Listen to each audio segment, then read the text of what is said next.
to empower people with not just the philosophical tools, but the inspiration to break free from the system.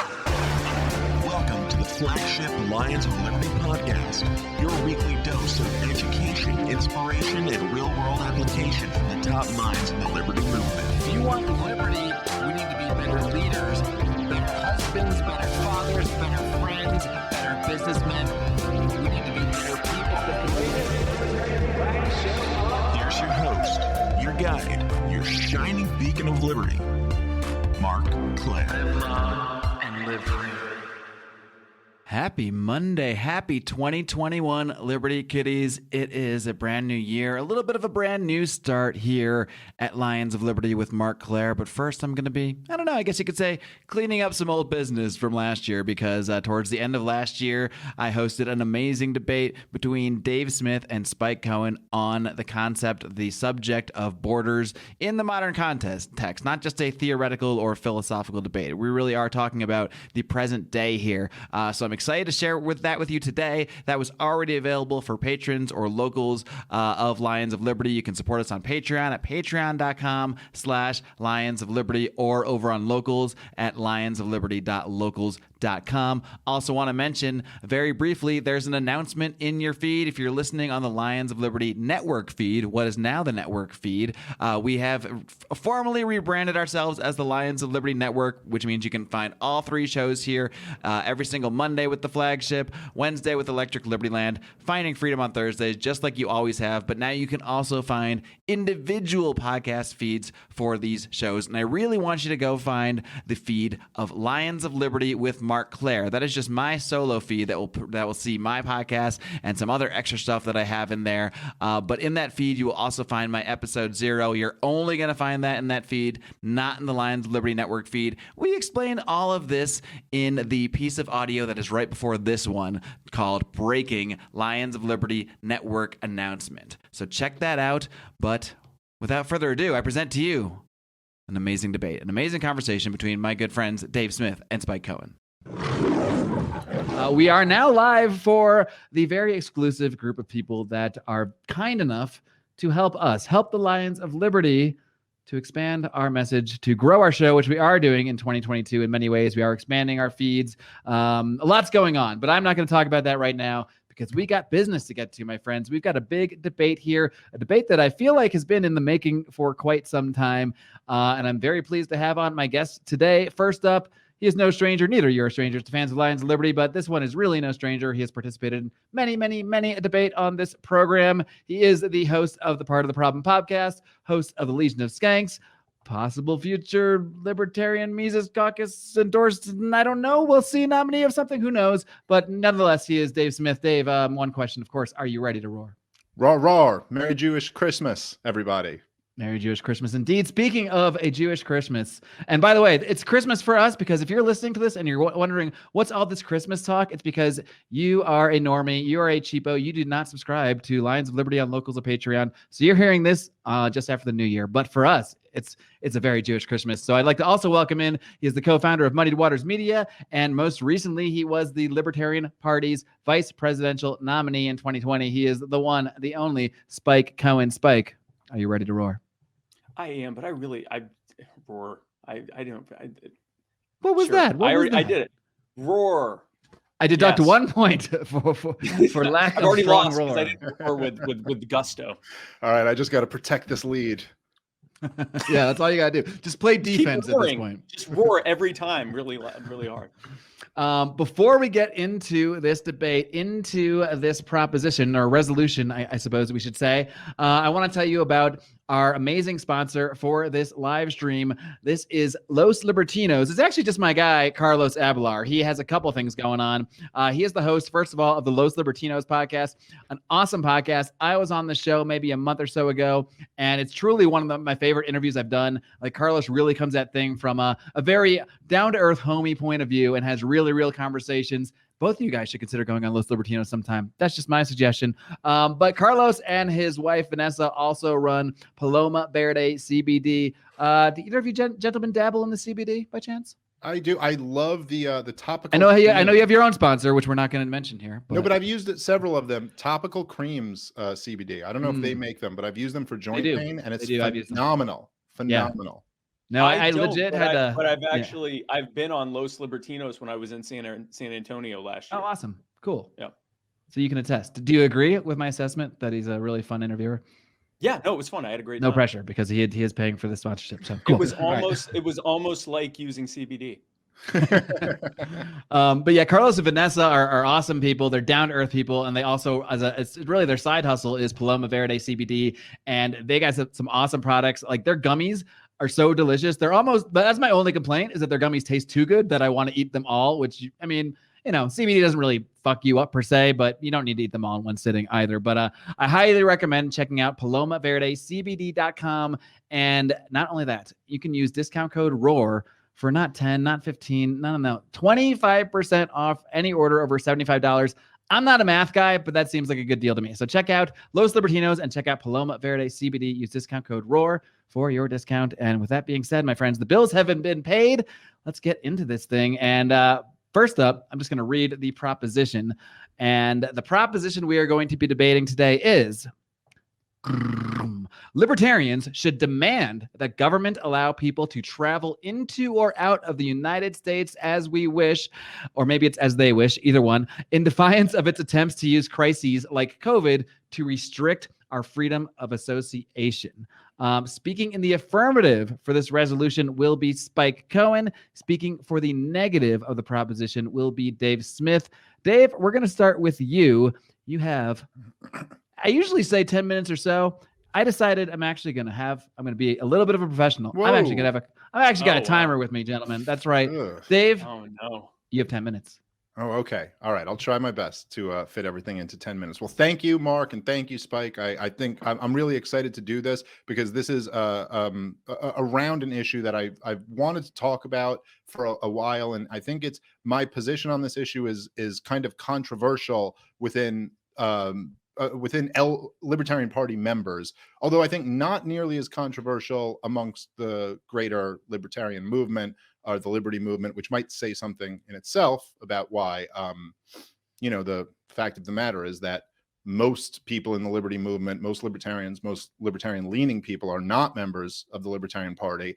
And I think that that's something that me and Spike have been two of the kind of leading people and trying to change and trying to bring more people into the Libertarian Party. And I would also just like to say right up top that I'm really grateful that Spike took the time and is the guy here to do this. We were going to set this up with somebody else who didn't want to, but I'm really glad that it worked out this way. Someone who may have left a few thousand meals on the maybe table. 10,000 meals left on the table. Whatever. I'm not here to judge other people. But anyway, those people won't be fed. Anyway, they're going to starve, but whatever. Who cares?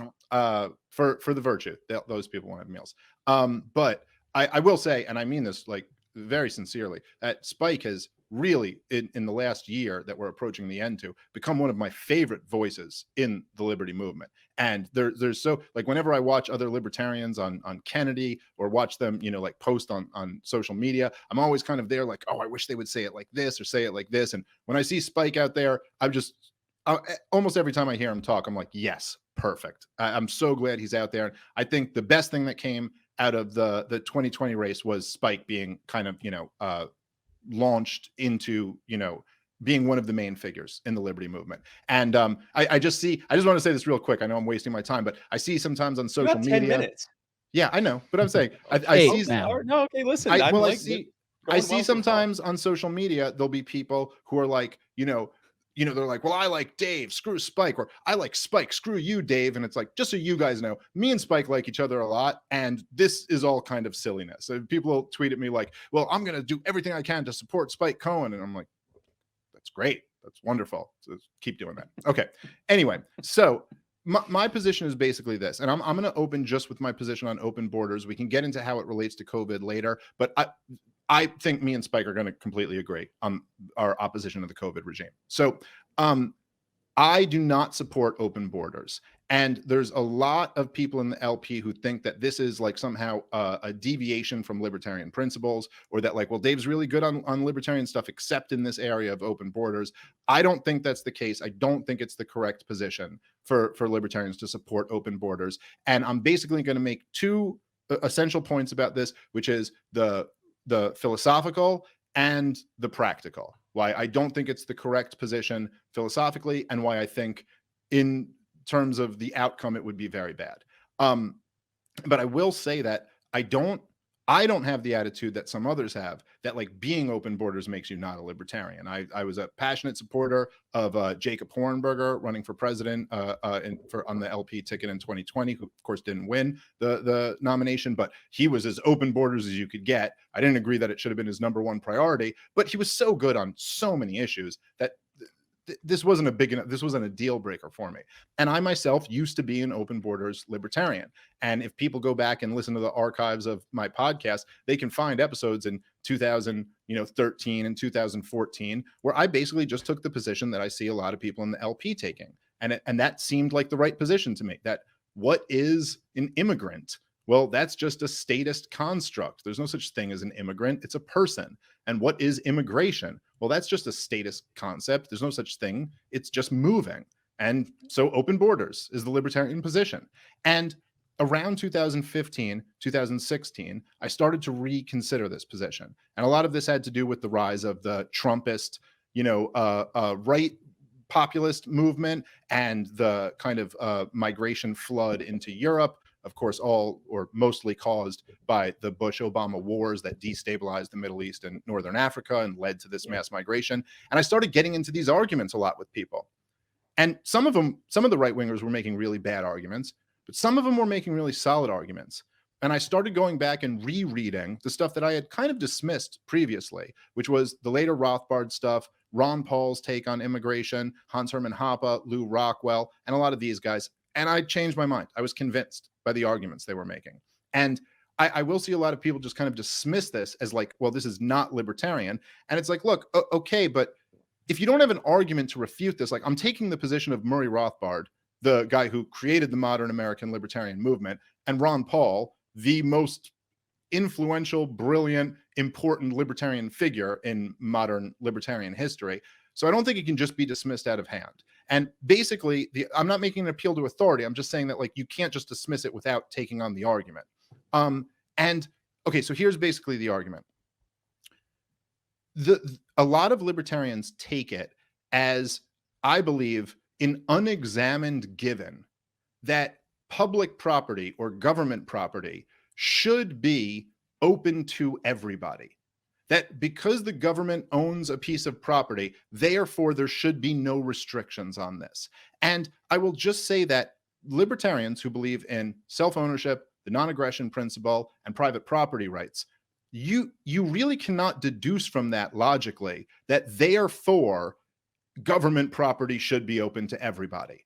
And I mean, like in the same way that like if we say taxation is theft, and that's what funds all of this, if somebody stole your wallet and like that doesn't mean that wallet belongs to everybody in the world now. That wallet belongs to the person it was stolen from. Now, of course, things get much more complicated and difficult to parse out when it's, the entire tax pool. But still, that you don't get to the place of just saying this property belongs to everyone in the world equally. And if you're talking about a piece of property and saying there's no rights to exclude people from it, and in fact, it's owned by everybody, that doesn't sound like libertarianism, really. That sounds like a different ideology, which is not libertarianism at all, and has been tried many times and had some disastrous consequences. And of course, I think in this kind of unexamined assumption by a lot of libertarians, they don't even really hold true to this in all instances because they know it would be a disaster. I mean, like, if you really were going to say that public property ought to belong to everybody and cannot exclude anyone. What I used to say about open borders is just a guy crossing an imaginary line. Now, what's a man with a gun going to do to stop him? That's immoral. It's like, okay, well, do we believe that that public schools ought to let some random 55-year-old man in who just wants to go into the girls', locker room and hang out. Like, no, I don't think most libertarians believe that. Do we believe that state schools should offer a spot to the high school dropout the same way they do to the valedictorian? Well, no, I don't think. And I think it's kind of for practical reasons that we kind of just know that would be a disaster if we let it play out that way. And so you recognize that when you have this public property, I don't look, it's not libertarian to have open borders. It's not libertarian to have closed borders. It's not libertarian to have anything in the middle, because the only libertarian answer really is to privatize everything. And I'm sure me and Spike agree with that. The only libertarian answer is to have private borders and private property and abolish government. But in the meantime, do we have to support government? A minute 30 left. Jesus, man, I didn't get through any of this. But in the meantime, I don't think we have to support government opening the commons to everybody. And in fact, I'd say I think that while closing the borders completely would be a violation of the non-aggression principle, opening the borders would also be a violation of the non-aggression principle, especially considering the fact that the vast majority of Americans do not support open borders. And so, okay, after that, I guess I'll just maybe I'll skip later that my consequentialist argument is that I think open borders would be a disaster, and the libertarians who are pretending it wouldn't, I think, are not living in the real world in the moment that we're in today. I think, and I guess I can make that case later because I don't have enough time to now. But I would just say that the true libertarian position is that the property owners could decide to have as open or as closed borders as they want to. But with government opening the borders and government, controlling the roads and the schools and the hospitals and all of this and just opening everything up, that ends up being a violation of the non-aggression principle in the other direction.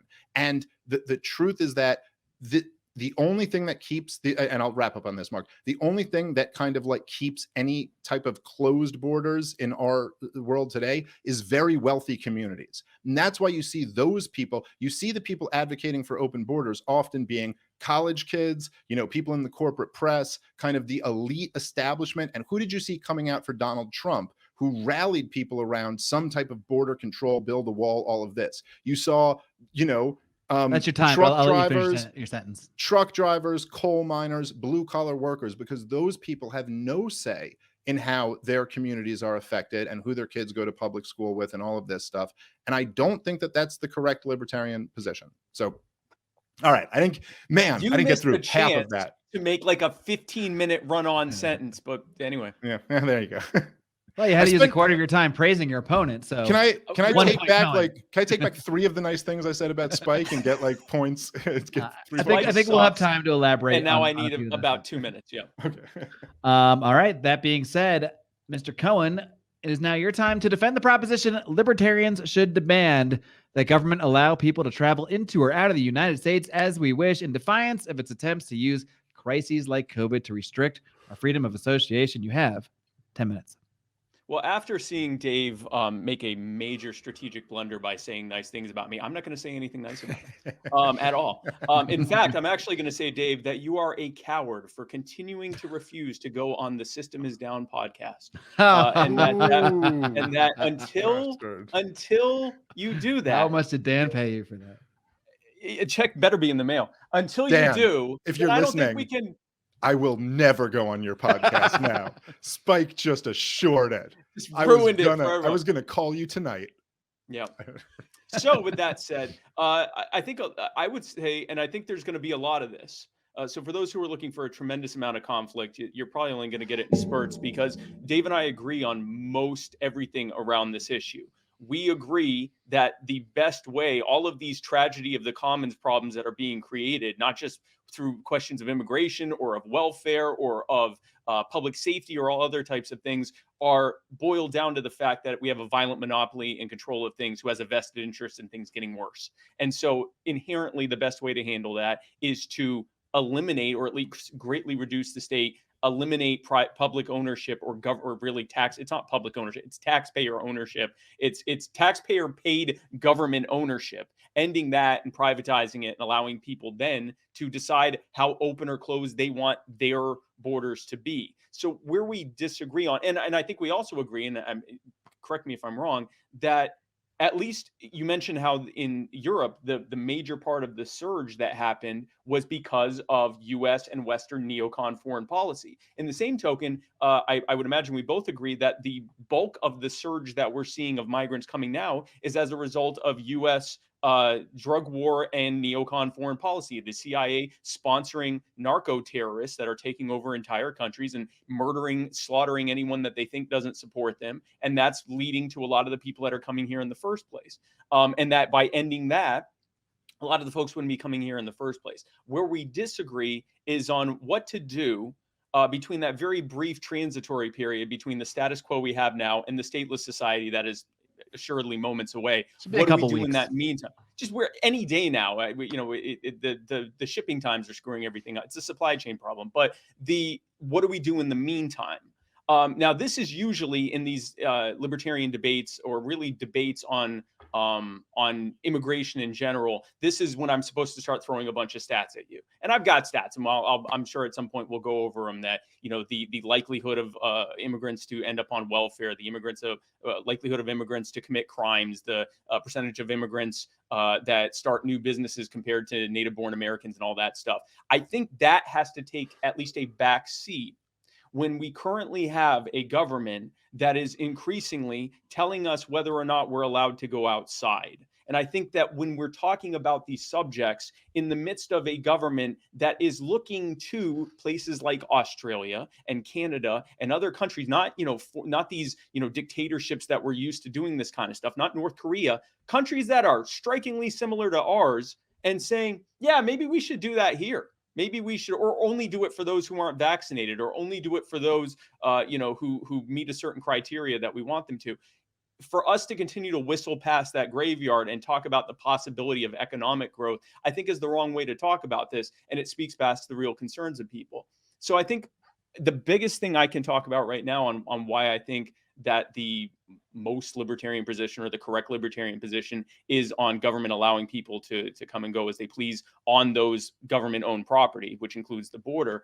I have to talk about how I changed my position on this, kind of the flip of Dave. I used to be a bordertarian. Even as I was becoming more of an ANCAP as opposed to a minarchist, I still believed that there needed to be this government control of the border. And one of the biggest reasons I said that was because of the welfare state. They're coming here and they're using welfare. And when people would use stats about their less likelihood to use welfare or whatever, I'd say, yeah, but if many of them are coming here, many of them are going to end up on welfare, ergo bigger welfare state, we shouldn't allow it to happen. And then I was asked a question one day. It was actually a two-part question that I was asked, and I would never had a good solid answer for it. And they said, okay, let's say that they are more likely to use welfare, or as likely. And so the more that come, the more we're going to have a welfare state.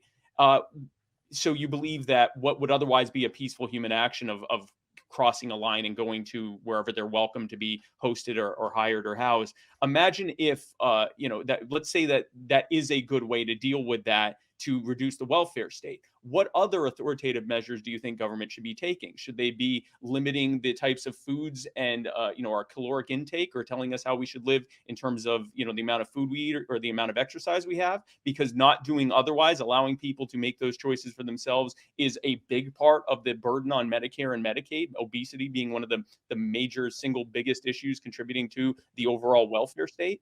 Should we say that people shouldn't be allowed to own guns, or at least poor people shouldn't be allowed to own guns, because if they cause a gunshot wound or something that results in someone going to a hospital, that's a strain on emergency services and Medicaid. By the way, notice how much these sound like arguments for vaccine mandates. But anyway, should they list off all these different things, or even should they not let poor people have more than a certain number of children, because those children are exponentially more likely to be on and remain on the welfare state?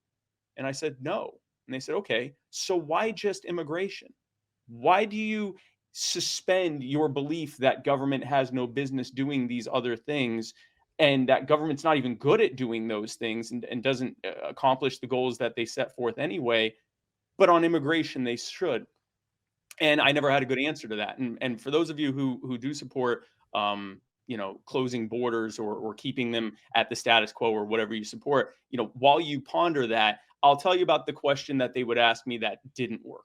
because they would say things like, those walls, they don't just keep people out. They can keep you they don't just keep people from coming in. They can keep you from leaving. And, those shelters, a Democrat's president, so they're shelters now, they're not cages. Those shelters are, can easily have you in them or someone else. And you don't think that could happen? And I'd say, no, I don't think that could happen. And I knew about Japanese internment and I knew about all that, but I didn't think that would happen to me. As I took more and more of a libertarian take on everything, I eventually came to terms with saying, no, the government will do this to anyone. The gun that you give them for this will inevitably be turned on you. But now we don't really need that hypothetical anymore. Imagine if I had come to you this time 2 years ago and told you a few months from now, almost all of us are going to face being told that we can't really go anywhere for our own safety, like anywhere.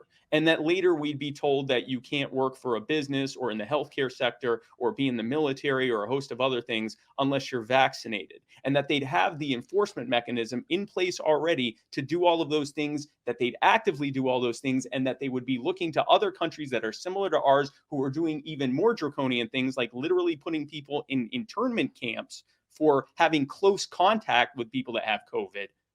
Would you have thought that was going to happen in a matter of months or even a year or so? Most of us would have probably said no.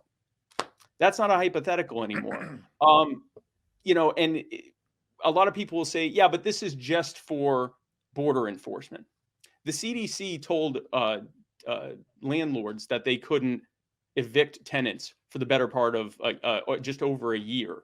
And that was finally thrown out in court. Would you like to spend a year in a camp until hopefully it gets thrown out in court? The Patriot Act, which was supposed to fight Al-Qaeda and the people that did 9/11, has most recently been used against angry school parents who weren't threatening anyone. And again, look at Australia, look at Canada. These things are coming. We don't even have to look at other countries. At 90 seconds left. Really? So wow, it does creep up on you, doesn't it? The government has a 100-mile zone that the majority of us live in, where they claim the authority to detain you and search you, or anyone they deputize, other police officers they deputize to detain you and search you without any warrant or without any reason. All they have to do is go to court later and say it was immigration related. This will be used against you.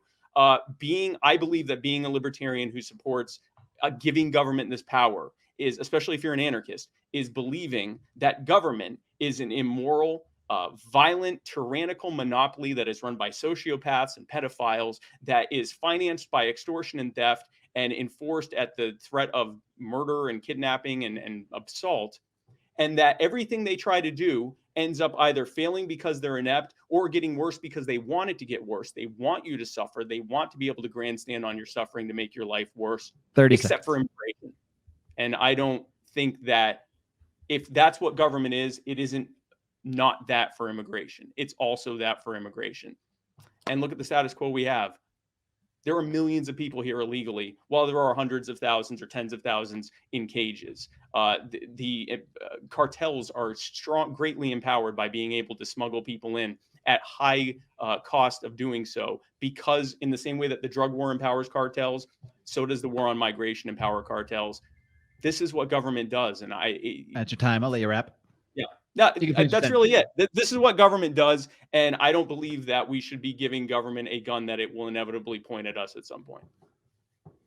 All right. Thank you, Spike. And a couple directions I might want to go down, but first, Dave, is there anything pressing that Spike specifically said in his statement there that you'd like to just address head on? Well, again, so I agree with a lot of what Spike said there, and I certainly agree that the argument that Spike used to agree with or believe in, that kind of well, as long as we have the welfare state, we can't have immigration. And while I'll certainly acknowledge that creates a lot of problems, that's very different than the argument I'm making. And I think that I've heard a lot of, Brian Kaplan has done a lot of stuff on this where he'll be like, well, I mean, that could justify, doing just about anything the state does. And I agree with that. That could justify, the war on drugs or the war or a war on, fast food or anything like that. But that's different than what I'm saying. What I'm saying is that fundamentally Rothbard had two insights. One, a very important one, and one, the thing that underpinned all of libertarianism. One was that basically when it comes to government, everything in government should either be abolished or privatized. And so there's a lot of things we want to privatize. There's a lot of things we want to abolish. In other words, we don't want to privatize the war on drugs. We don't want to privatize the the IRS. We want to abolish them. However, security, the cops, we want to privatize that. And then this is why lefties sound goofy when they say abolish the police. Like, no. We actually want to privatize the police because we do want security. We just don't want this monopoly on security. So the second insight Rothbard had, which really underpins all of his work and all of libertarianism, and this is to me the essential libertarian belief, right, is that the moral character of an action is not changed because the government does it. So if something is evil, it's evil when the government does it. And it doesn't matter if they wear blue uniforms or a black robe and call themselves a judge, or a shiny suit and call themselves a politician. It's evil no matter what if it would be evil for me or you, it's evil for them, right? And so if you understand this, the government excluding someone from property that does not belong to them is not something that we would think is evil if a private person did it. In other words, if a private, city or street or block or home said, we have completely closed borders, no one can come in, we'd have no moral problem with that. So the point that I'm making is that, it's not, if you compare this to something like, limiting the amount of fast food you can have. Well, no, we would have a problem with a private person doing that because that is a violation of the non-aggression principle, obviously. Like you cannot control what someone else puts into their body. You can't control someone else having their kids. You can't, all of this stuff. But you could say you can't come on property that doesn't belong to you. And of course, none of this is perfect when you have a government. My only argument here is that it's not perfect either way. It's not perfect with open borders. It's not perfect with closed borders. And the idea that the libertarian position has to be that the borders are completely open, the commons are completely open, does not follow from that logic.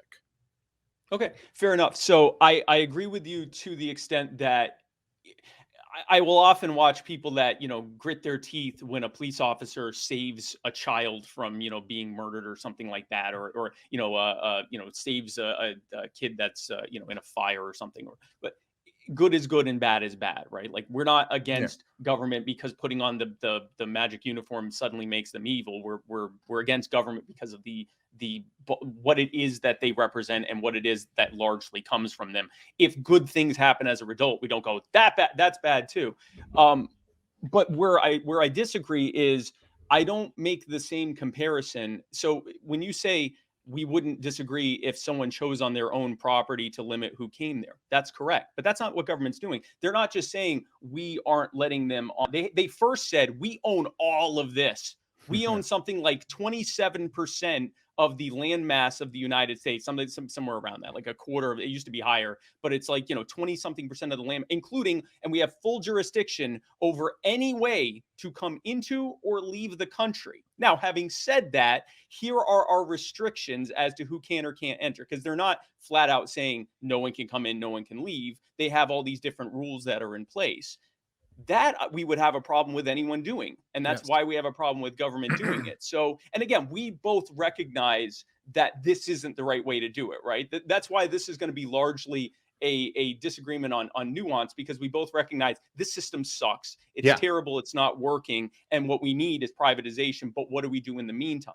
I will argue that saying that government should be able, that because the private property owners, because my understanding of this argument is that because they have seized this property that would have otherwise belonged to other people, they're basically imposing other people on these commons, including the crossing into and out of the border, which would have gone against the will of many of those people who wouldn't have wanted them otherwise on that property. But we could continue going with that. I wouldn't want a bunch of people traipsing through my property that I don't know with guns. Does that mean that the government shouldn't allow us to carry firearms on public property? I don't think that it is a government program to tell us that we are allowed, that they won't bother us in doing something. It's wrong that they even claim the authority to do it in the first place, or to tell us whether we can or cannot in the first place. But I believe that if they are to claim that authority, as we're trying to convince as many people as possible that they shouldn't have that authority in the first place, at the very least, we should be advocating for, if that's your position that you have that authority, then you should be using that authority to say that we're allowed to do it. And that's my take on that. Right. So what I will agree on is that I think what libertarians should always be pushing toward is libertarian ends. And so whatever you're advocating for in the meantime, you should always make clear, like, don't fall short at the short-term solution, and always be advocating for the long-term goal, which is the abolition of the state and privatizing everything and voluntarism and all of this stuff. But, you know, like, you're right that when the government does this, it's going to do all of this messed up stuff along with it. There's no question about that. And I completely agree. And I would not in any way, I would never support caging people, separating families, anything like that, because there's just no justifying that from a libertarian position. The only thing I'll say is that I do not support open borders, and I don't think we have to. And the point you made in your opening, when you were like, you know, believing in the immigration control is believing that all of these evil people who run this evil organization are going to do a good job with this, even though they fail at everything else. I get your point there. I mean, I feel that. And I know they won't do a good job at this. And of course, it's run by these evil people, and you have the system we have now, you know, of course, which is just a disaster from every level, a disaster, the current immigration system, with the bureaucracy to let people immigrate legally, and the brutal enforcement on some people, and then the complete unenforcement of other people who come in. It's like the worst case in every direction. But I'd say this. So just for an example, right? So I was arguing with someone on Twitter the other day. The other day I argued with a libertarian. You argue on Twitter? I don't usually do it. Every now and then. I don't believe that's true. Twice a year. Okay, I could learn something from Spike in terms of not getting into these arguments, but you know, it's my weakness. I can't stand bad libertarian arguments. So I was arguing with a guy in the Libertarian Party who's certainly not a fan of mine. And I had made, this was one of the controversies I kicked up, where I basically said kind of along these lines that I was like, look, I don't think homeless people and drug addicts should be allowed in public areas that are designated for children. I don't think they should be allowed there. And it's kind of the same way I don't think they should be allowed in public schools. I don't think they should be allowed in public playgrounds. And he was arguing with me. He's like, oh, so you'd have. Why don't you want me in the playground, man? What's the big Mark, deal? Stay away from my kids. I love you like a brother. Stay away from them.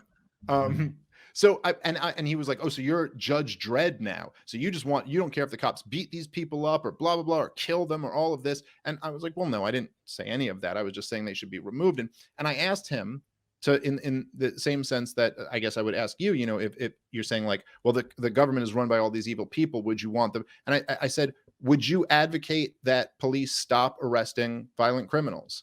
Like, just stop arresting murderers, rapists, all of this. But so the point that I was getting at with him was, I go, look, if we want to be pure libertarians about this, and his response was like, no, of course you can, like any libertarian would say. And he goes, but they get their trial, they're presumed innocent until guilty, and then they face a jury of their peers. And I was like, yeah, but if you want to be pure libertarians about this, you're saying that a criminal gang like that just harasses, kidnaps, robs, and kills people on a regular basis can kidnap an innocent person, described by you as an innocent person, because they haven't been convicted in a court, an innocent person, and hold them against their will, enslave them for weeks, maybe months, maybe years, until they face a trial, which is not a legitimate trial. It's a government trial. We know how many people are railroaded by the criminal justice system every day. They're going to get a government appointed, either appointed by a politician or democratically elected, and we know how flawed that system is,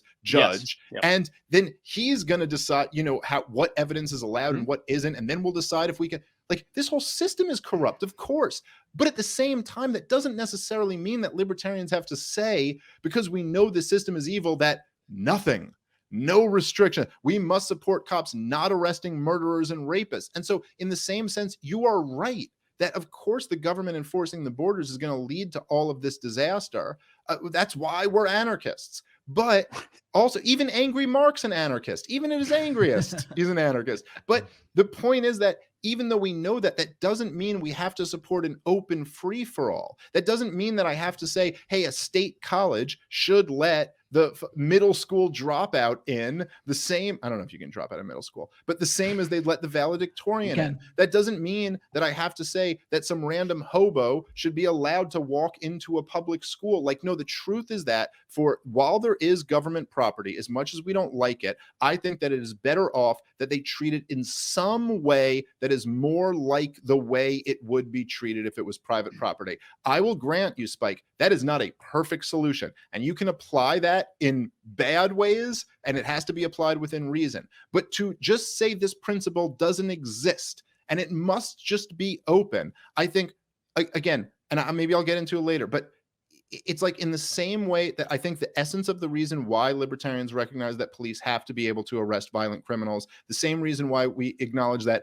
random people can't walk into public schools and not just anyone should get into a state school, is that we know it would be a disaster if we didn't have those rules. And I haven't gotten into making that case, but I will make the case if we want to, that open borders will be a disaster if we just have it under current circumstances. And Spike, I'll let you. I will let you respond to that, but I also want you to maybe include, because I think one thing that we might want to clear up along the way here is what each of you actually mean when you say open borders. So Spike, you're advocating for open borders within this context. So maybe within the context of responding to Dave here, you can more define what you mean by open borders as well. Like, do you mean Ellis Island? Do you mean zero borders? If you could just maybe find that, it would help us.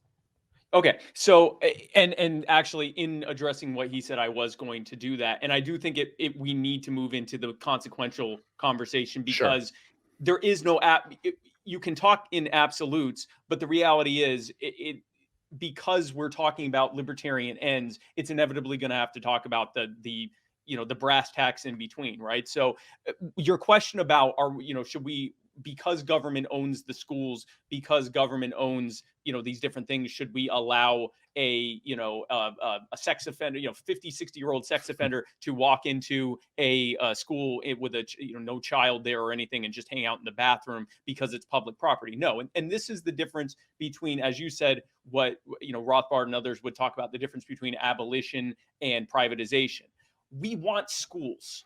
Yes. We want education. We want security. We want protection of our lives and our rights and property. And very few of us think that all of that is going to be provided. All protection is going to be provided, or all education is going to be provided by individuals doing it for themselves. We're not islands. We're going to want civil societies. Our societies are going to look strikingly similar to how they are today. The difference is they're going to be run better because they're going to be run by private stakeholders who have an actual vested interest in providing value to others, right? So in the meantime, the question becomes, well, okay, if we recognize that there are things that should or should not exist, how should they be run in the meantime? You're going to have a hard time finding any libertarians who think there shouldn't be any schools, including private schools. So while government is claiming the authority over these schools, obviously they should be allowing the parents to be making as much choice as possible on these things. And I guarantee you the parents don't want 60-year-old child molesters waltzing into the school, especially if they don't have any kid there to begin with. Exactly.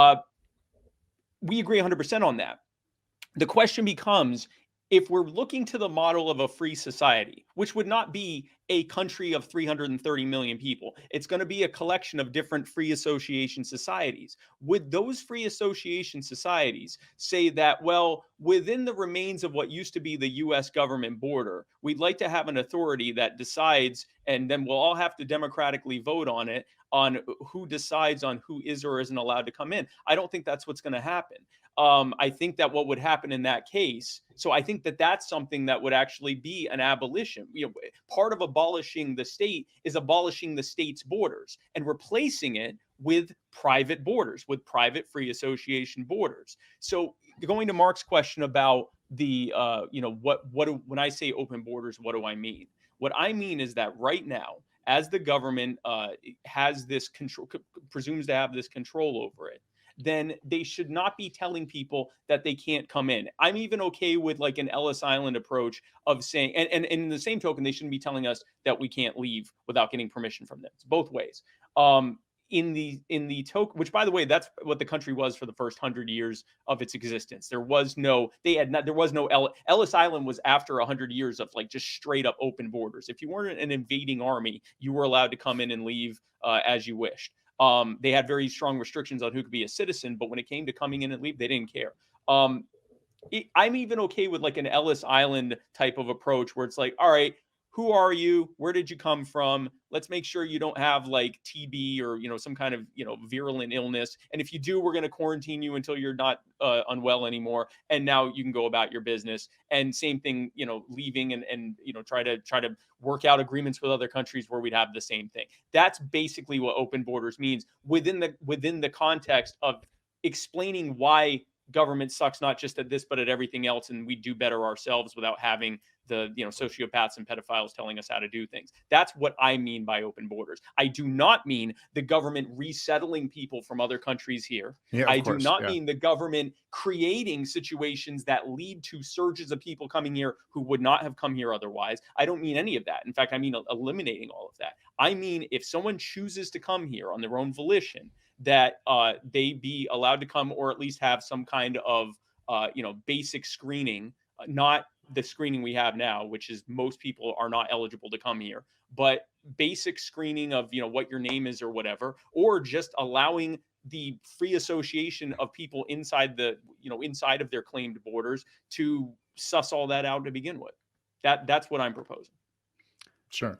And Can I David, just respond to any of that, or did you want to take it? So you can respond to that. I just was hoping, like within that response as well, kind of like I did with Spike, if you could maybe include, because Spike kind of laid out his description of how he sees open borders, but earlier you mentioned, you wouldn't want to see things like, kids. Oh, wow, we lost the host. That's you wouldn't want to see things like open borders. And then man. Well, I mean, I guess I have to wait for Mark to get back to continue this. What? So, do you mind if I ask you a question? Yeah, sure. Let's do it while Mark's not here.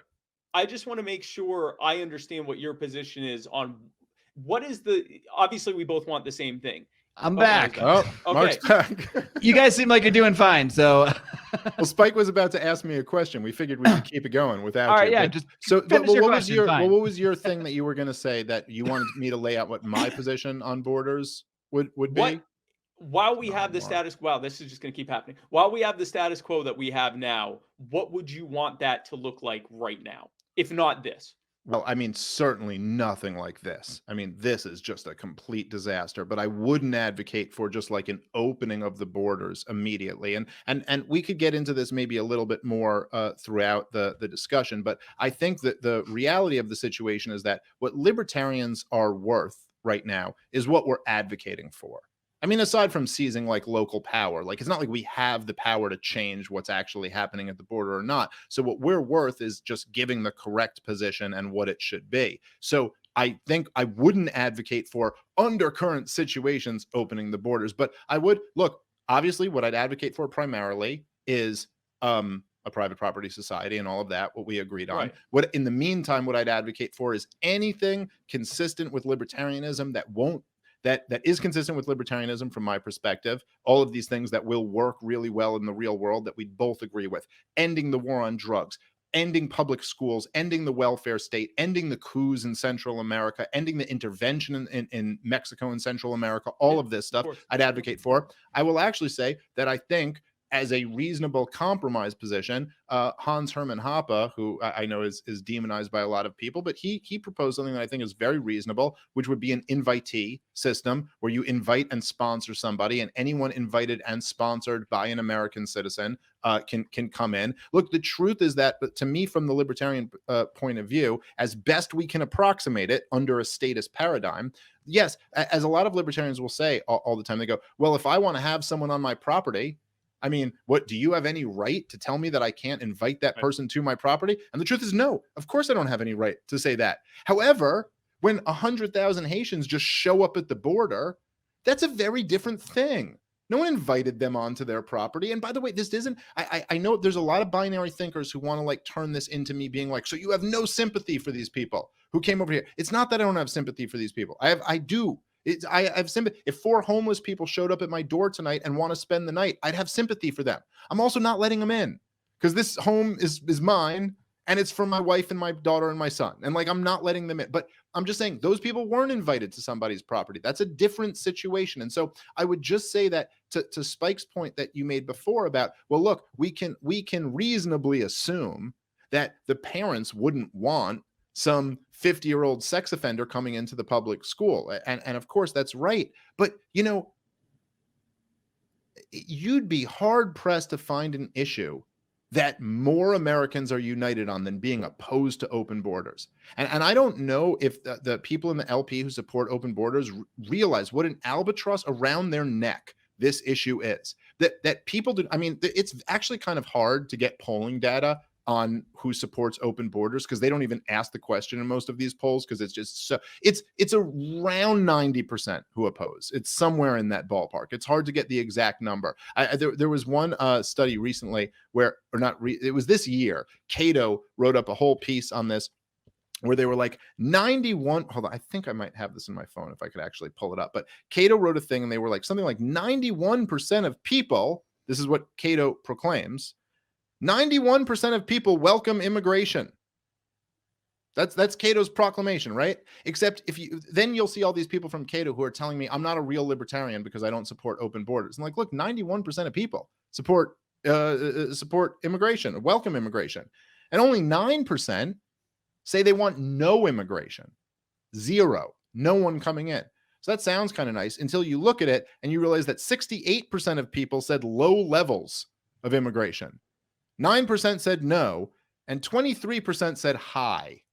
But what exactly that means is not clear. Now, there was one study that said, do you support open borders or something close to it in 2018 that got just a little under 20%. My guess is after the pandemic and all of this, that would be way lower. But if you're talking about what people support, this is why even progressive left-wingers won't actually say, I'm for open borders. So now, again, I would not be against, look, I'm for legalizing heroin. I'm not against being for a position that isn't popular if it's the correct libertarian position and it will make the world a better place. And I can make the argument that this is the correct position and here's why it will actually work out being better. But I don't believe that about open borders. I think it's not the correct libertarian position, and it will make the world a much worse place. Libertarians, we believe in peace. Peace is synonymous with libertarianism. It's another way to describe our philosophy. It's another way to describe non-aggression, is peace. That's on a grand scale, that's war. On a minor scale, that's assault, that's violence, that's aggressive violence, all of this.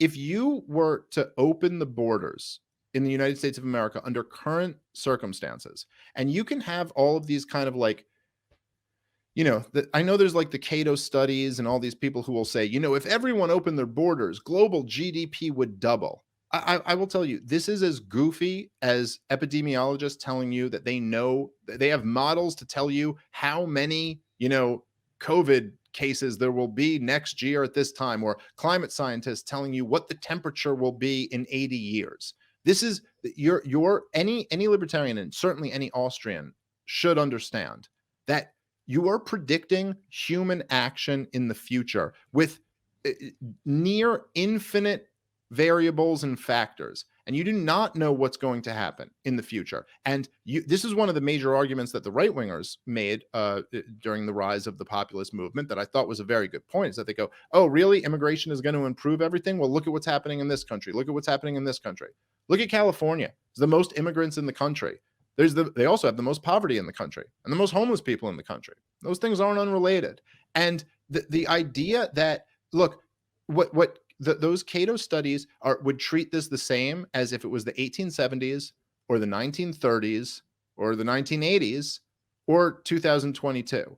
And the truth is that what you're doing is you are importing people into a white-hot culture war with a spiraling out of control economy, with the rise of totalitarianism from the COVID regime and the death of an empire.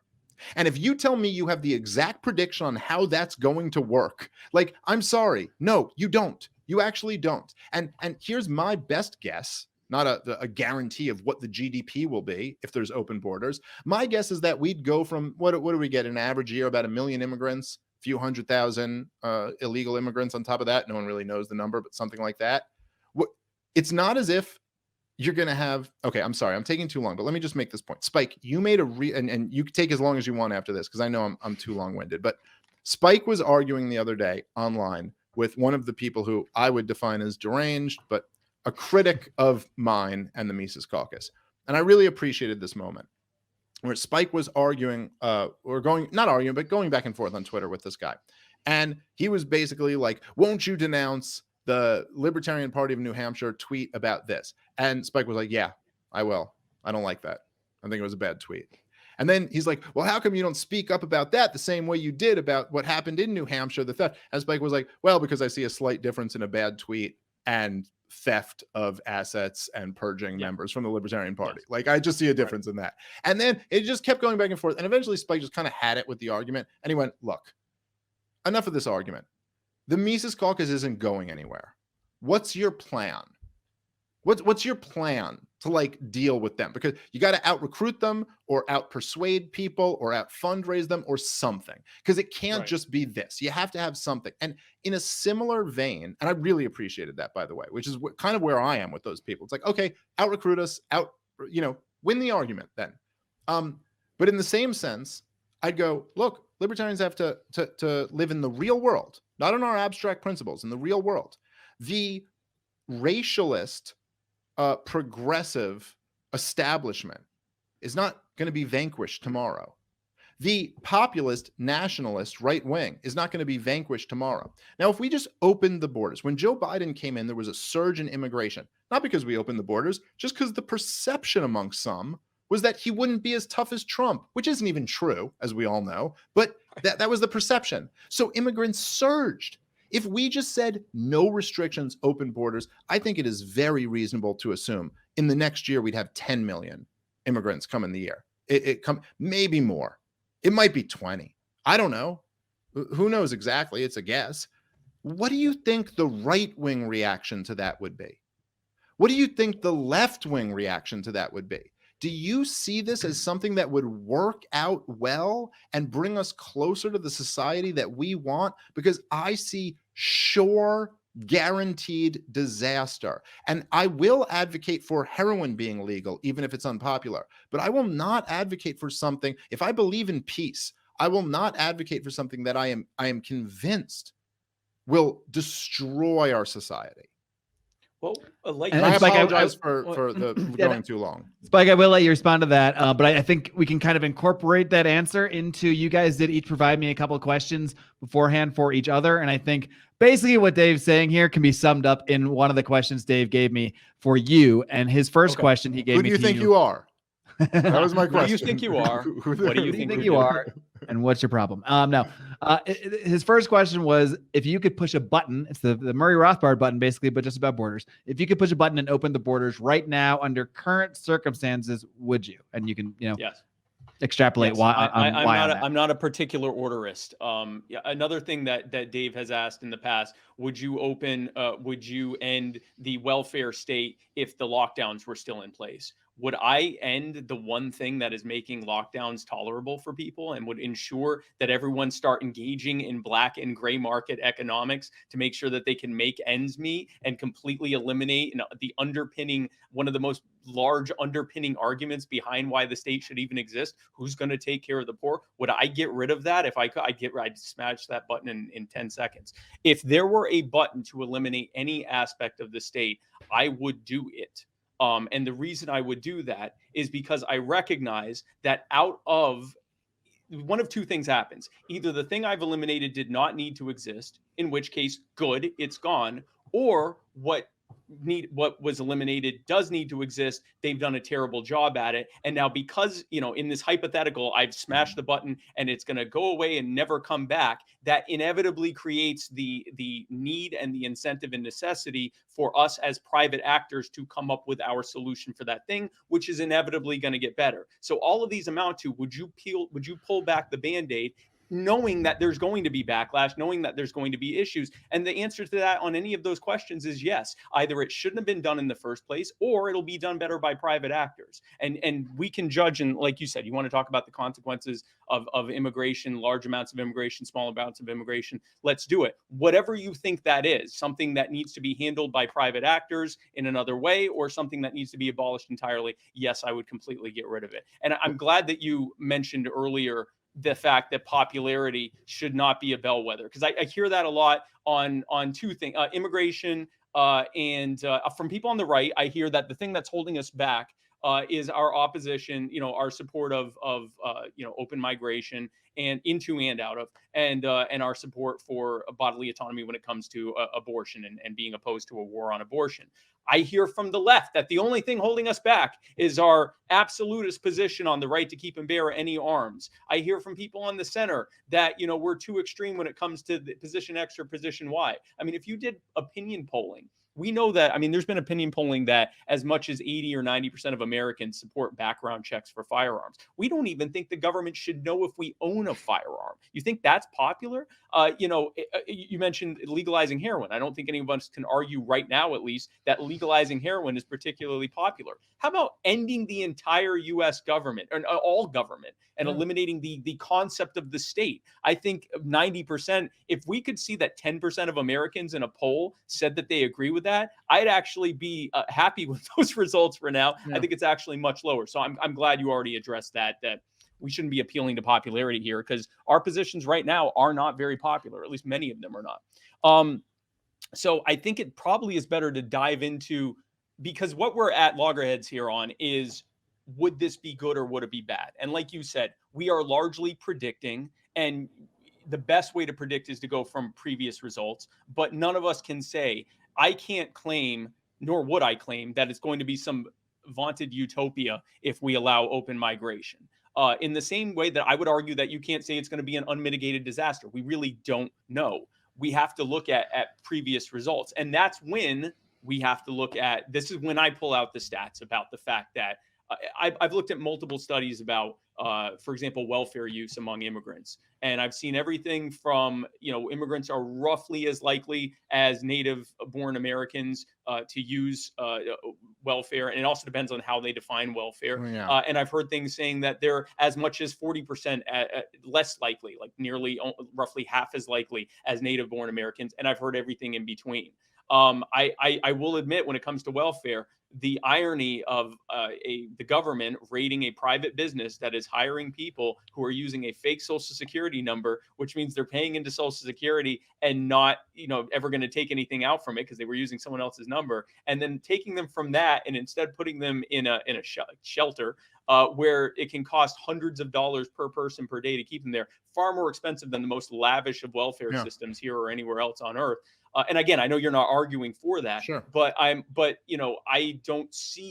not seeing the compelling evidence that many migrants coming here is going to lead to a massive scaling up of the welfare state. Or but for the record, that's not my argument. I mean, there is an argument to be made there. I mean, look, like if you, I don't know, in New York, I know that the average cost is $20,000 per year per student in public schooling. So just that, I mean, if an immigrant comes with a family of 3, they're already taking $60,000 a year out of the system. But that's not my argument. That's really not my point.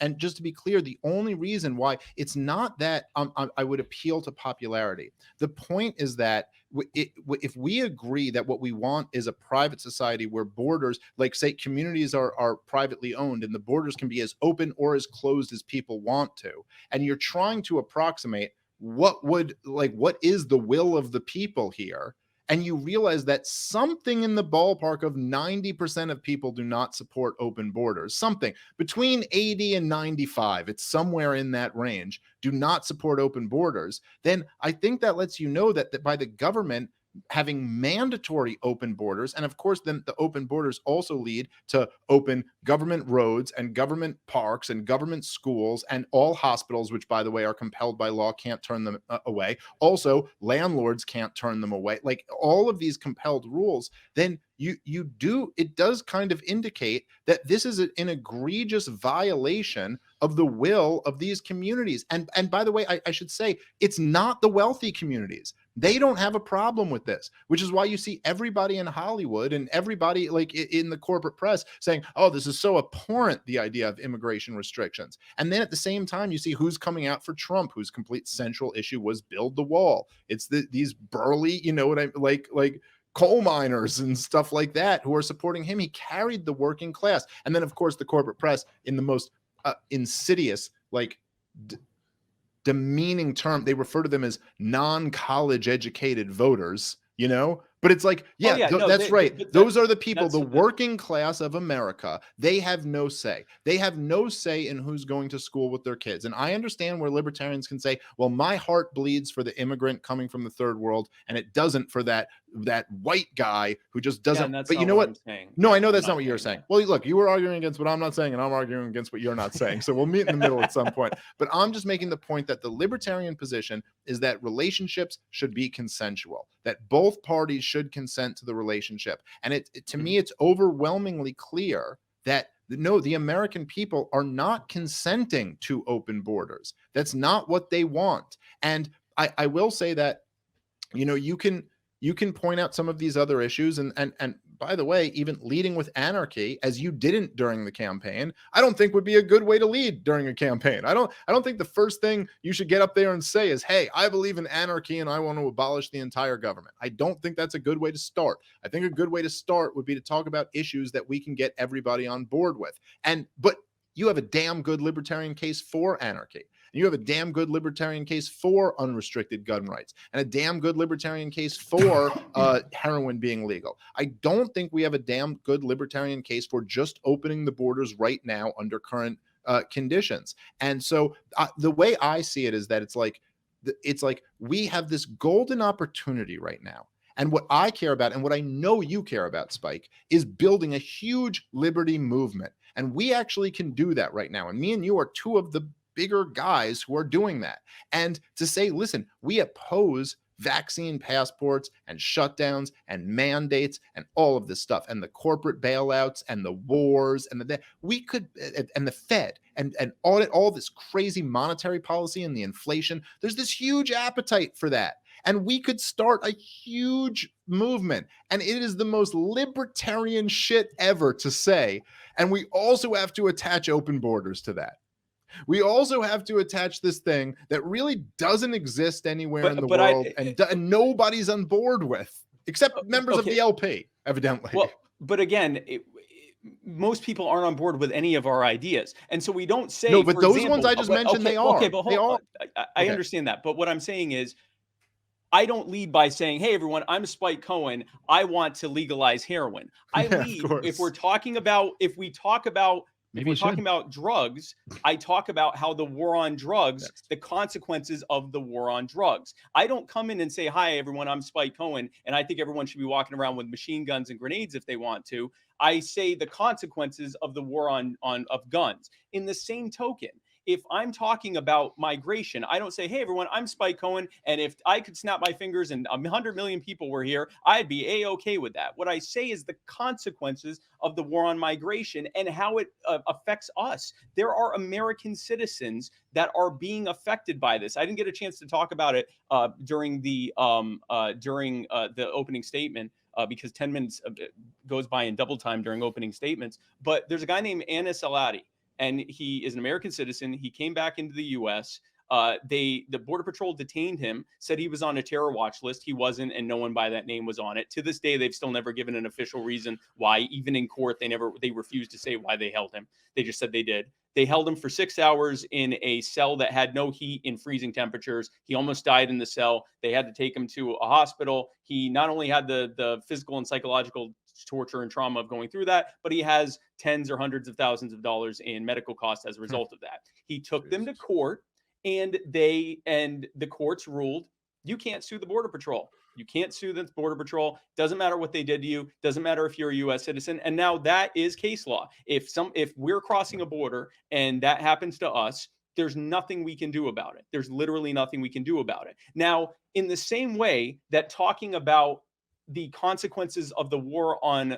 drugs and actually talking about it from that standpoint and how it can affect them, and not just saying, well, you should be able to put whatever drug you want in your body and I don't care what happens, but talking about it from that standpoint, we watch how people are coming around to the idea of ending the war on drugs, even if they still continue not to like drugs. And we can do that with guns and with everything else. I believe that's also the way to do it. So if we're talking about prioritization or the best way to do messaging, I mean, I talk constantly about effective messaging because libertarians often do suck at messaging because we came here on philosophy and we think that works with everyone else, and it doesn't. You have to explain the consequences of this. And like I said, I've not seen the compelling data that tells me that if someone comes into this, if we allow people to come into this country, especially if we're also advocating for ending the reason that the surges are coming here, but even if not, that people coming to this country is going to be a net harm to all of us. Is there going to be reaction to it? 100%. There's going to be right wing. Hold on. There's going to be right wing reaction. There's going to be left wing reaction to any of the things that we talk about. If we were able to effectively end vaccine passports tomorrow and end mask mandates tomorrow and end the threat of any lockdowns in the future tomorrow, there's going to be massive reaction to that. And there's going to be potential ancillary reactions as a result of that.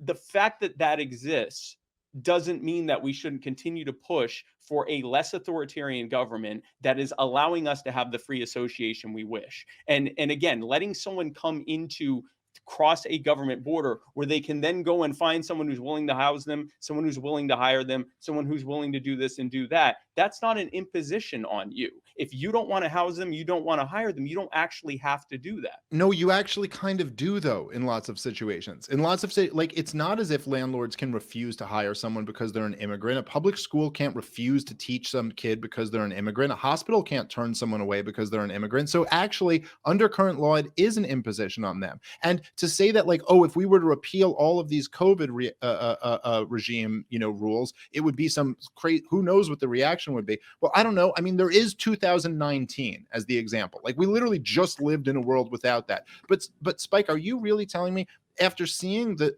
just say the populist Trumpist right wing in America for the immigration we've had these last years, if we had 10 million immigrants come into the country in a year, I mean, what do you think would happen in this country? Like, I just don't see how anyone with common sense, I understand I don't have proof or a study to say this, but who could say, yeah, that would work out okay? There wouldn't be massive like chaos over that. And by the way, and then of course the left wing who would do nothing. Like, my point is that, look, if we didn't have a welfare state and we had a culture that kind of supported meritocracy and free markets and all of this stuff, and if we had didn't have this crazy left wing and this crazy right wing, I could maybe see that working. But man, in the society we have right now, to just push the button that would allow that to happen, I just don't understand how we'd look at that and not see the obvious writing on the wall that this will be devastating for the prospects of peace. And Spike, before you respond to that, this does kind of lead to Dave's second question for you. So I think I'll just insert that here, and then we'll go to your questions for Dave. But his other question for you, which he pretty much did allude to here, was, is there any number of immigrants that if you knew that amount would come in as a result of you opening the border with the button, that would make you change your mind? Like reducto ad absurdum. Can I even just make the question? Yeah. Like let's just say, and I know this is reducto ad absurdum, to a crazy extent, but like, if you're just saying like that we have a government and we have all these other programs and we have open borders, if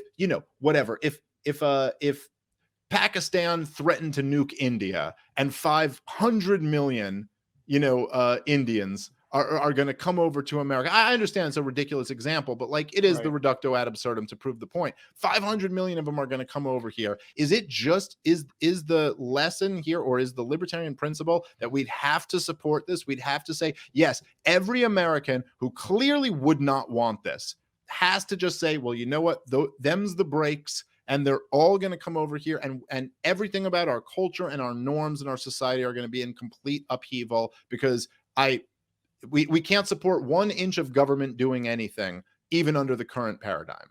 Okay, so I'm going to answer that the same way I answer when I have people tell me, what if COVID had a 99% fatality rate and vaccination was much more effective? Or what if, how many dead school children would you be okay with before you were in favor of gun control? Which is why I'm not a favor of these reductio ad absurdum type of arguments. But the answer to that question is, that's not going to happen. First of all, your example of Pakistan threatening to nuke India, that happens all the time. And India threatens to nuke Pakistan. And there are things that happen all the time. There's constant unrest. There's never been a situation in which that kind of surge of people even comes here in the first place. You're hard pressed to get someone to move from California to get away from lockdowns. There are so many people there that hate the situation, and yet they don't move a state or two over immediately. There are some that do, but you don't see this huge surge of tens of millions of people that are escaping from this because there's a level of inconvenience in doing so, which brings me back to what you were talking about with the forced association. Obviously, we're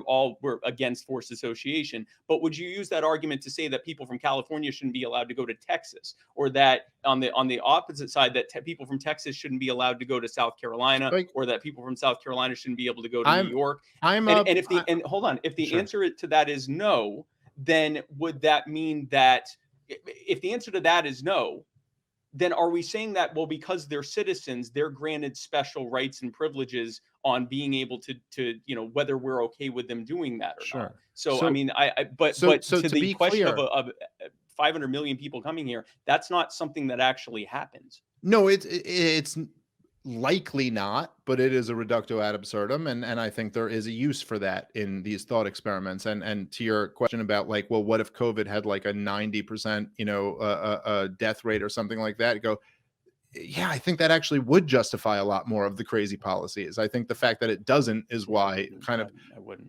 Yeah, I mean, okay, fair enough. But to your question about, do I think that would it be legitimate for there to be restrictions moving within the states, or are there special rights? I mean, no, my whole point here is that I'm an anarcho-capitalist, and you are too, and I believe that towns and cities or blocks and homes can be privately owned, and their borders can be as closed as they want them to be. That is the libertarian position. And yes, if they didn't want people from other areas moving in, or they had whatever criteria they wanted to, that is their right. I'm not saying that some people have rights that other people don't.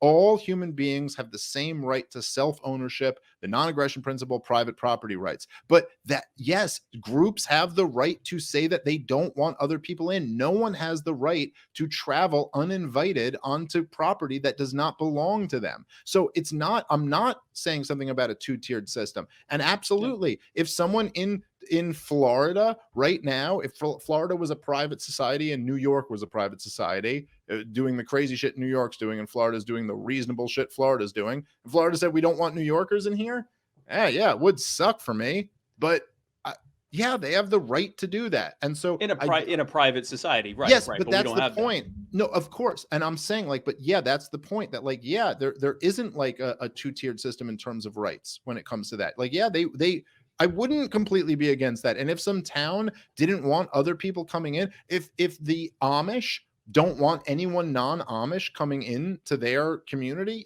I think they have every right to have that position. And so I wouldn't be against that. So there's a lot of conflating between the how it really is and then the hypothetical.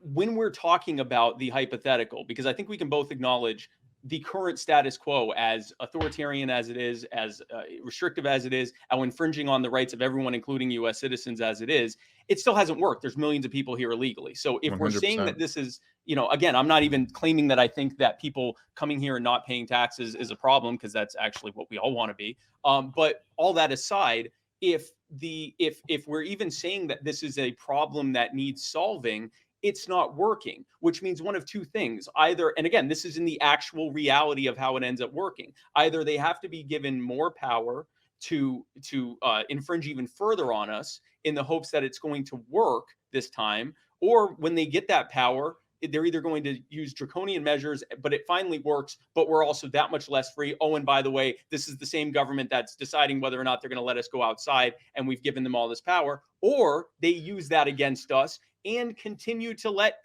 people in, or not even continue to let, are unable to stop, tens of thousands, hundreds of thousands of people at a time from coming in. And we don't have to look in the hypothetical for that. Look at the protests that happened last year. And we had police that targeted protesters while letting rioters and looters run amok.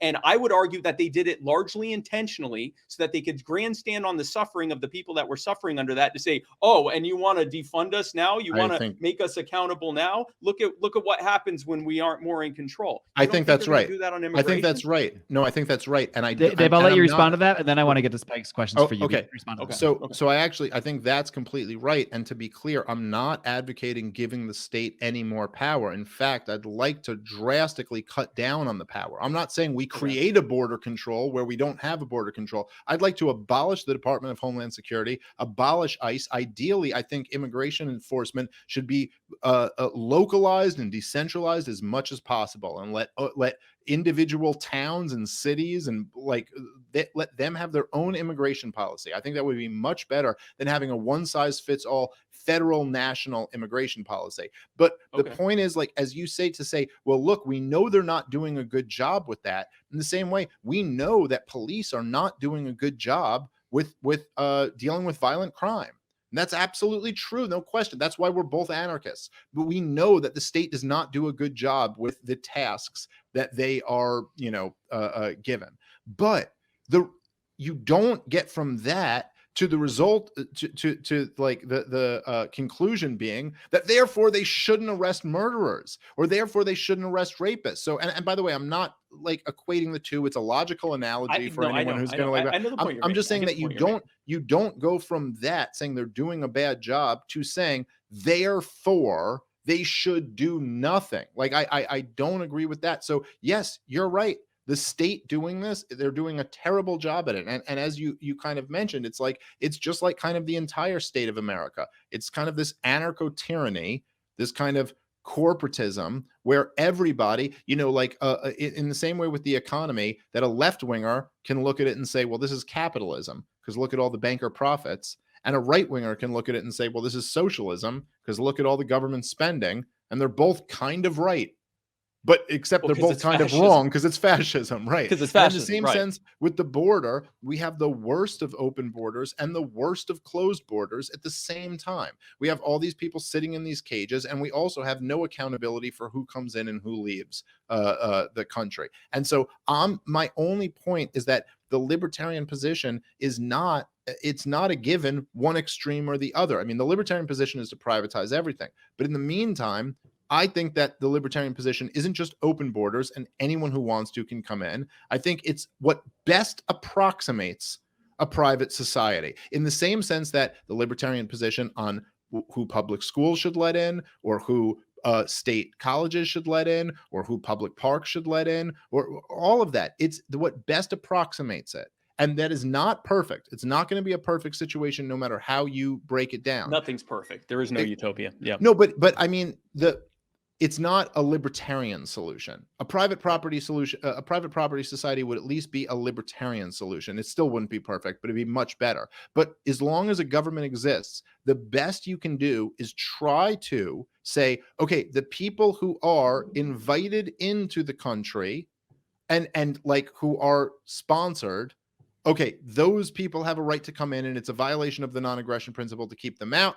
And the people who just show up and are not invited and not wanted, the people do have a right to keep them out.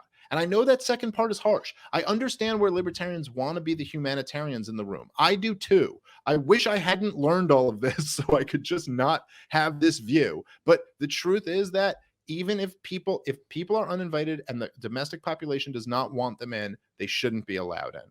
So that's I have like, I'll let you respond to that. that. And then I'll get to you. And then we'll ask the questions. Yeah. Sure. So I have to know that both of the things you just advocated for, both the invitation-based system and the decentralizing it so that, towns, property owners, states, even within the statist construct are still are able to on their own basis decide. Both of those on a national level end up amounting to de facto open borders, because if anyone can sponsor and invite someone to come over, you don't think there are going to be nonprofits that are propped up to invite the however many thousand Haitians that are coming to flee the war-torn violence that the CIA escalated in their home country? I believe that that's definitely going to happen. So and honestly, hold on, and then also the and when it comes to the HAPA idea, that was the invitation idea of the decentralization idea. If even one town or one county along that border says, yes, we can you can let people in, then they de facto are already in the country. And if every other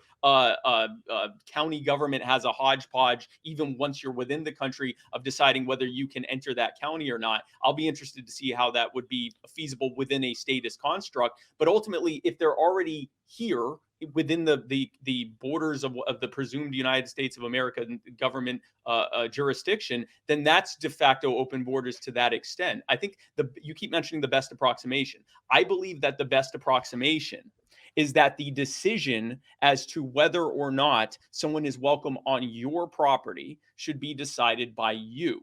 But that in the meantime, if there are people, and whether it's through a invitation system, whether it's through a decentralized system, whatever you want to call it, I think these are all different ways for saying open government borders, or at least an opening in government borders for essentially anyone who is welcome to be able to come here. I don't see a delineation between them. Okay, so let me just make it very clear. I'm sorry, Mike. I think Spike's question. You can respond to that. I think Spike's question will lead to the same. So the same it's thing. not the same. It's clearly not the same thing as open borders, because number one, if you haven't been invited and sponsored, then you're not going to be allowed in. So clearly, right off the bat, it's a different thing. But what Hoppe is talking about, and maybe I should have made this clearer, when I say sponsored, meaning taking financial responsibility for that person. So if they become a burden on society, if they are not working or whatever, that you are responsible for the burden that they. That's actually what we already have to do. That's what I have to do for my wife. Well, that's what some. But that's what some have to do. Like that is already part. That's what the people doing it for the people that really should be doing it the most. Exactly, and that's the anarcho-tyranny of all of it. Is that if you don't pay your taxes, you will be punished,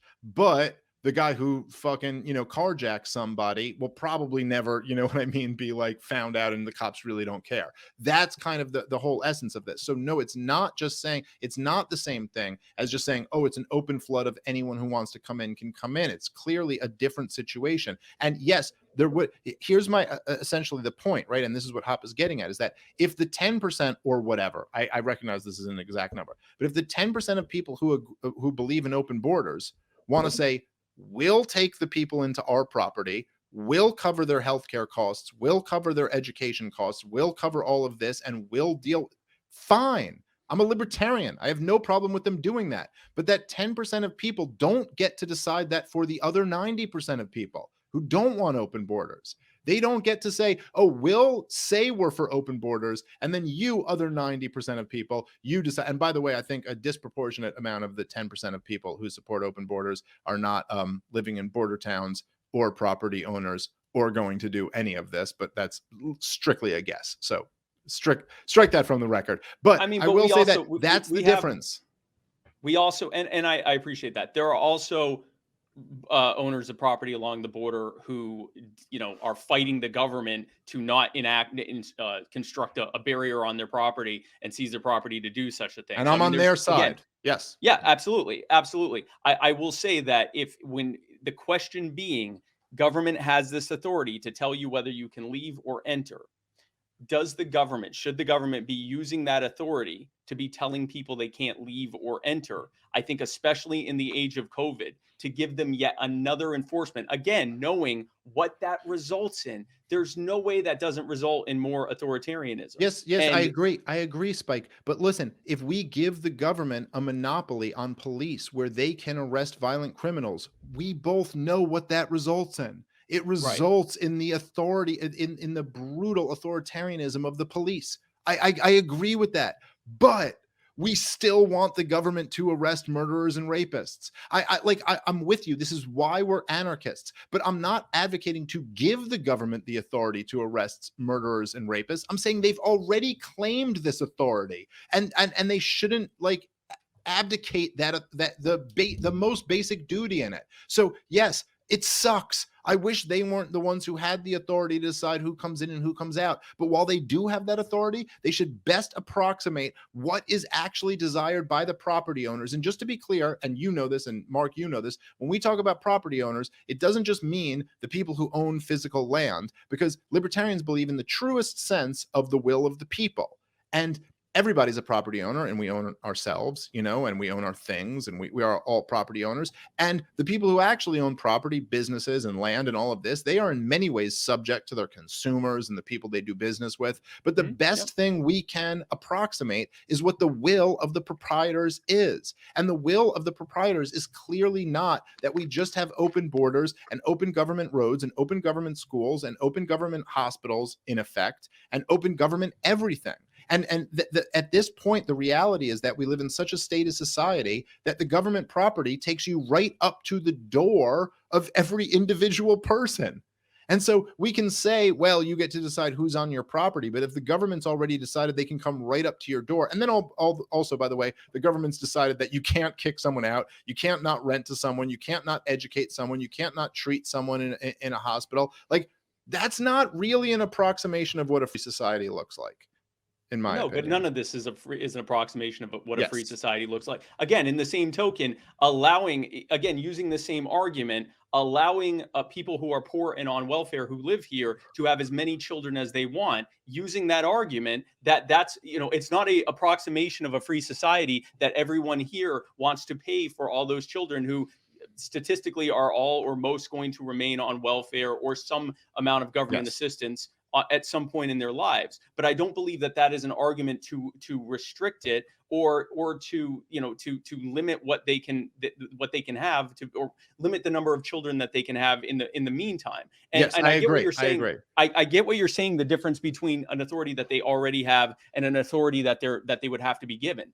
The government doesn't already have what it takes to do the thing that people are proposing to keep people out. They would need more power. They would need more authority. They would need more shelters, cages, camps, internment facility, whatever you want to call it. They would need more of that. They would need more money. They would need more enforcement agents, which actually that I guess at this point we can go to my questions because that inevitably would lead to more of it. Yeah, okay. You can go ahead and ask the questions. All right, so this is it's kind of a choose your own adventure question because the second question will be based on your answer to the first. So the first question from Spike is, do you think U.S. government borders are best described right now as open or closed? That's actually a really interesting, tough question. And I think I kind of said, as I addressed before, they're kind of both.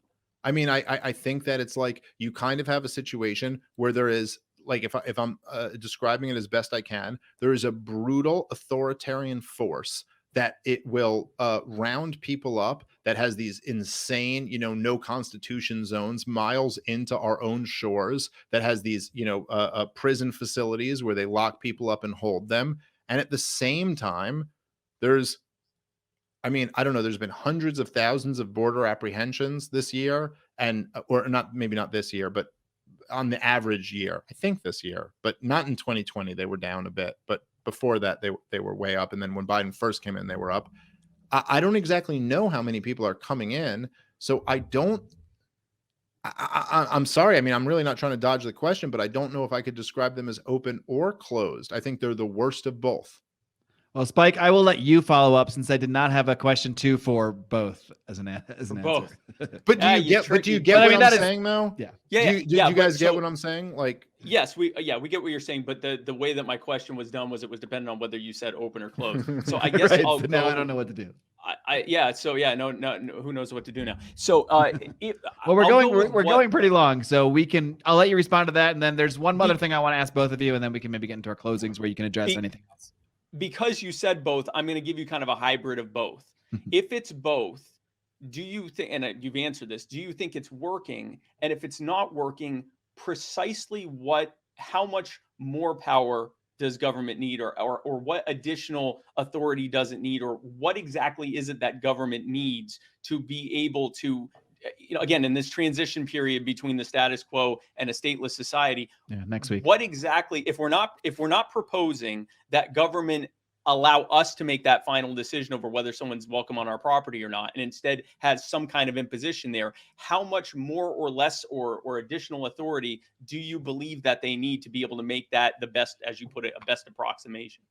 Well, I mean, look, I don't think that the idea that open borders would be allowing, at least under current circumstances, current situations, would be allowing us to make the best approximation. I think it would be a compulsory opening of all of society, and closing the borders would be a compulsory closing of all of society. And just to be clear, I think in a free society, you would have prosperity. There would be a huge demand for labor, and I think we'll have a healthy amount of immigration coming into the country.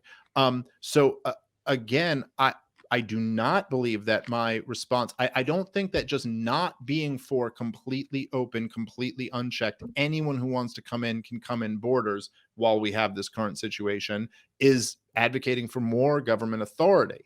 I think that I would advocate for much less government authority and much more decentralized government authority. And yeah, will they be able to stop everybody who's coming in? No, but probably the best method would be to not have open borders. Try if we're going to have a state, try to impose something like the invitee system that I was alluding to, that Hoppe presented, and really, as we both agree on, try our best. And this is really my central message, is that what libertarians should be focusing on is not saying, hey, we're for open borders, this policy that isn't really libertarian, that I think is going to be a disaster, that most Americans think would be a disaster.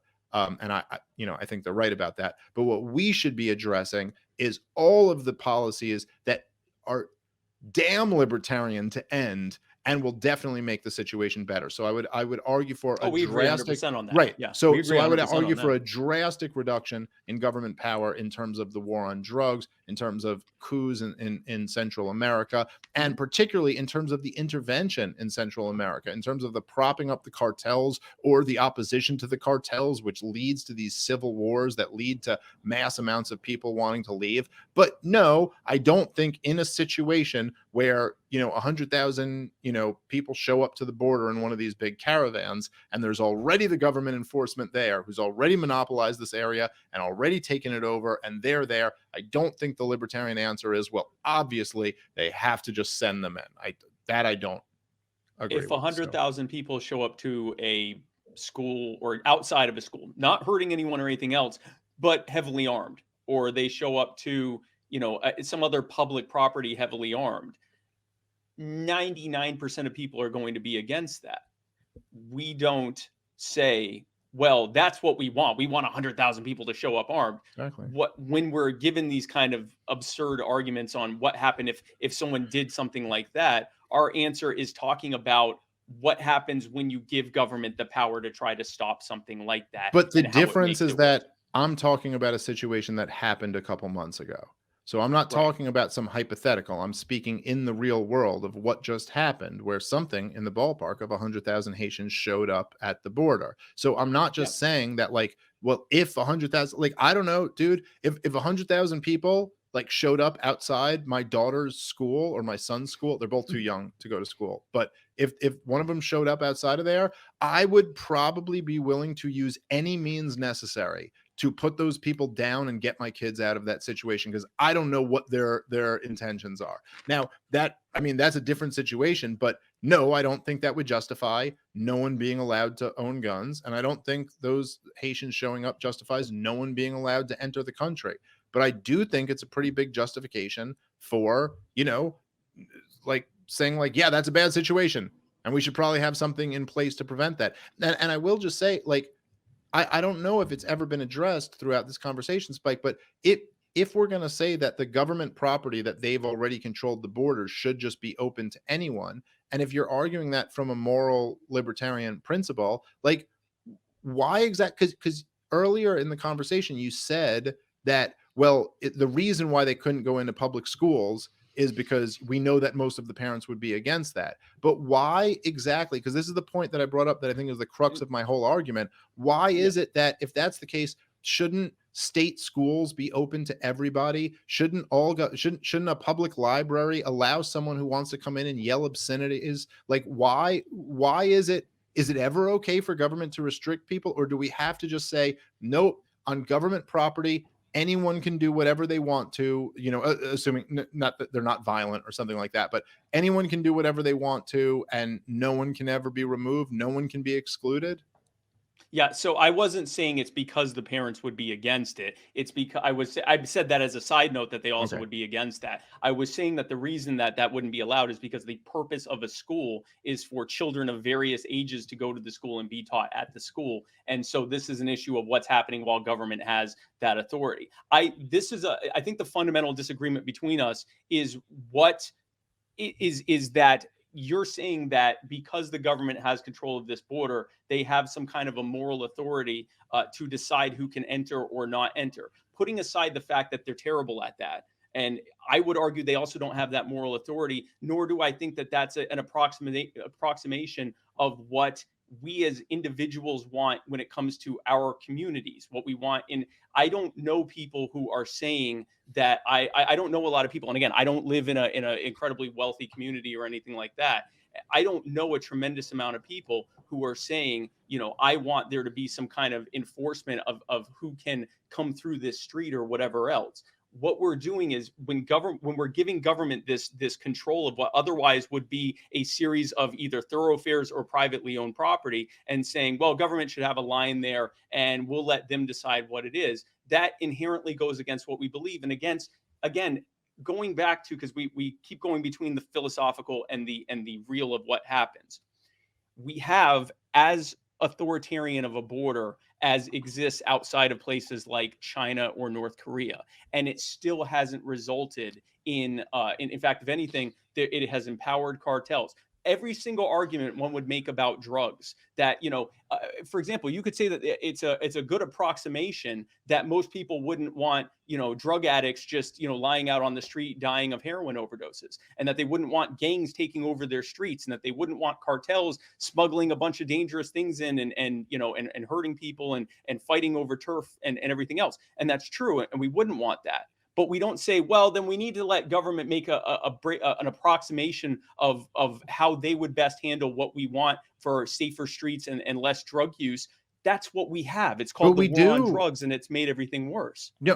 Okay, absolutely. Because Dave, I'll let you respond to that, and then okay. I think we'll get close to wrapping up. But we sure do on government property, and it's completely reasonable for the government to say a public school teacher can't do heroin in the middle of public school class, and it's completely reasonable to say that in a government building, if someone comes in and just starts smoking weed, they'll remove you for that. So yes, I agree with you that the war on drugs and incarcerating somebody for what they own, or raiding somebody's home and their property and taking their own physical property and throwing them in a cage, that's wrong. But the result, like to just say, look, we already have this now. Yeah, you're right. We have a pretty tyrannical border in some senses. We have a pretty tyrannical police force in some senses. But the conclusion to that isn't to say, therefore, zero restrictions.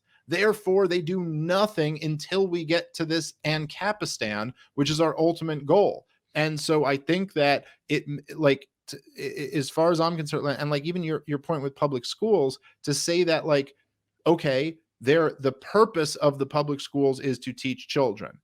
Well, okay, we know they do a really shitty job at that. And we could also even debate like whether that's really the purpose. I think the purpose is kind of to indoctrinate children, and I think you'd agree with me. But but the purpose of the border supposedly is to delineate who's allowed to come in and who's not allowed to come in. And yeah, it's far from perfect. And maybe what we could both agree on at the end of this is that these decisions should be as decentralized and as localized to best approximate what the actual will of the people and the property owners are. But if we're going with a government one size fits all, I still don't see why completely closing the borders is any more or less libertarian than completely opening the borders. I think they would both be violations of libertarian principles, and both result in a violation of the non-aggression principle in one direction or the other. Yeah, I disagree, but I know we're gonna. Yeah, go ahead, Mark. Yeah, no, I think you could probably both. I mean, I think we both are getting to the point where we both know what everybody's thinking here. But you could probably incorporate your response in your closing statement. But there is something I want to do before I get to those closing statements.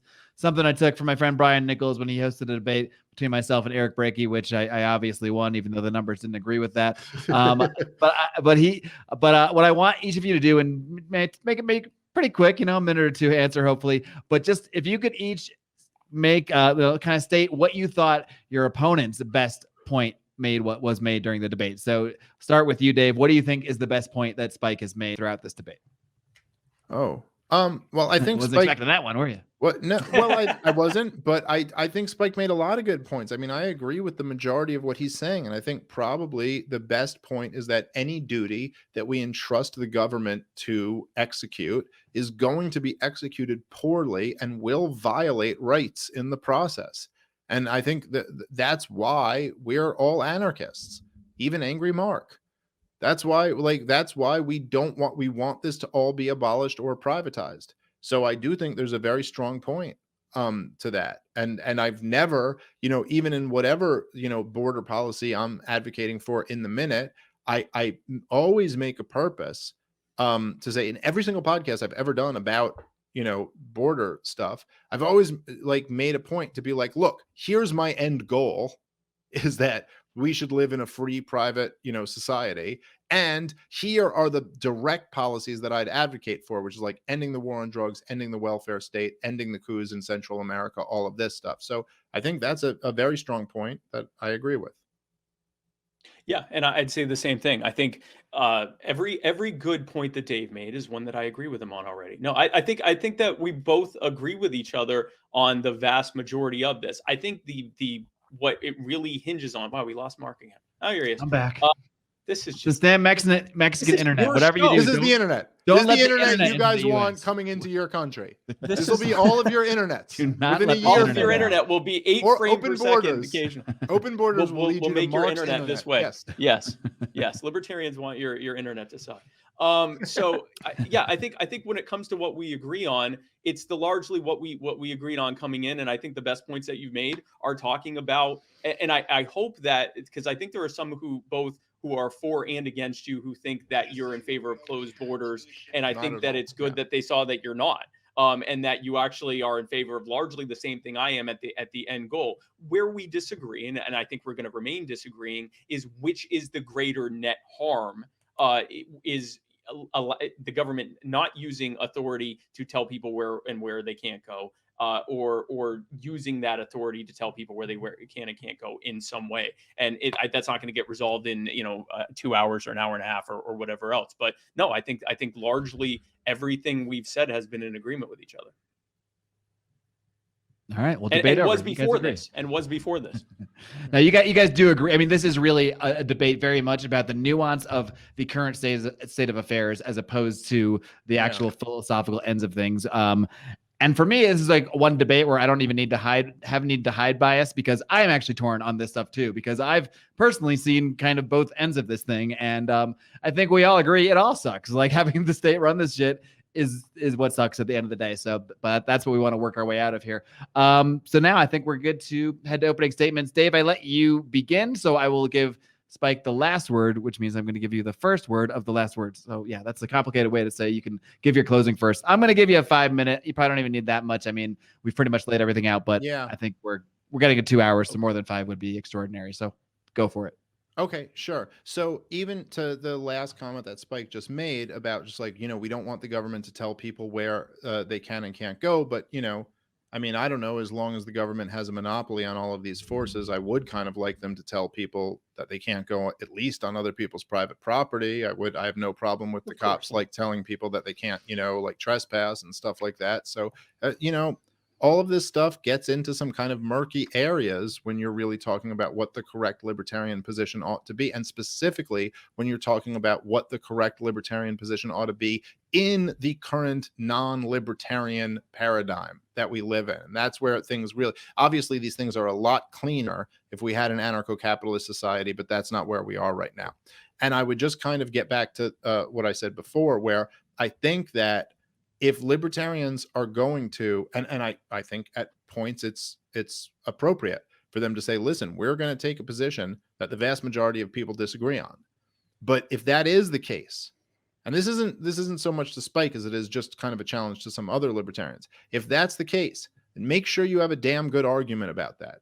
Make sure your argument is just to say, well, then you're not a real libertarian, or then you're a xenophobe or a racist or something like that. And I know that's not at all what Spike's done today, but this is what a lot of libertarians do if you don't support open borders. And even the idea that you're a bordertarian, to me is like very silly. It's like if you support the cops enforcing violent crime and you say, before we abolish the police or privatize the police, I'd like them to still arrest murderers and rapists. That doesn't make you a coppertarian. And if you'd rather public schools teach, like something that's not insane like they are today, it doesn't make you a schoolertarian. It's just saying that we have to have some common sense about what we support while the state still exists.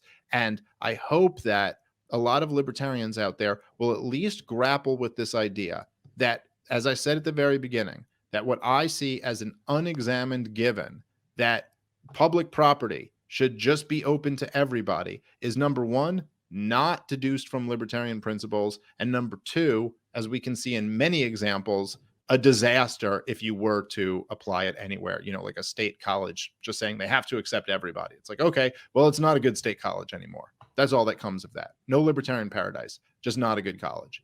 And yeah, look, I enjoyed this discussion. I think there's a lot more that we could probably talk about in there. I do agree with Spike that whatever we're advocating in these areas, we should always be trying to advocate for less government authority rather than more. And just to the other point of Spike, because that Spike made, that I know, a lot of people jump on the idea that because I don't support open borders, that means I somehow hate immigrants, or I'm anti-immigrant, or I want completely closed borders with nobody coming in. I've never said anything even remotely close to that, and that is not what I believe. I've had a lot of experience with immigrants. All of my early jobs as a teenager were basically me making $5 an hour with a bunch of other immigrants making $5 an hour. And I always thought that they were, in general, very cool people. And I thought it was really fucked up that they were only making $5 an hour with me when I was 14. So there's a lot of nuance to these conversations. And I really do, once again, appreciate Spike and you too, Mark, for taking the time. And that's all. All right, Spike, I'll let you wrap it up. Yeah, I want to start by saying I'm glad that we were able to have a passionate and heated discussion on this issue without either one of us devolving into name calling or accusations of bad faith. And no memes on the screen ever. I was waiting for that the whole time. Oh, were we supposed? I could have made memes. Did you bring no? Oh, so next time. So we that's an old. That's a reference to yeah. Okay, I don't know the reference. But I'll send you a link. Spike, okay, good. Please don't cut this out of Spike's time. Spike, you don't want to know the reference. Yeah, I won't count that against your time. I don't want to know the reference. But we were able to have this discussion. We did address arguments that the other one wasn't making, but even that wasn't trying to assume some kind of bad faith on the other person's part. And I'm just glad we were able to do that.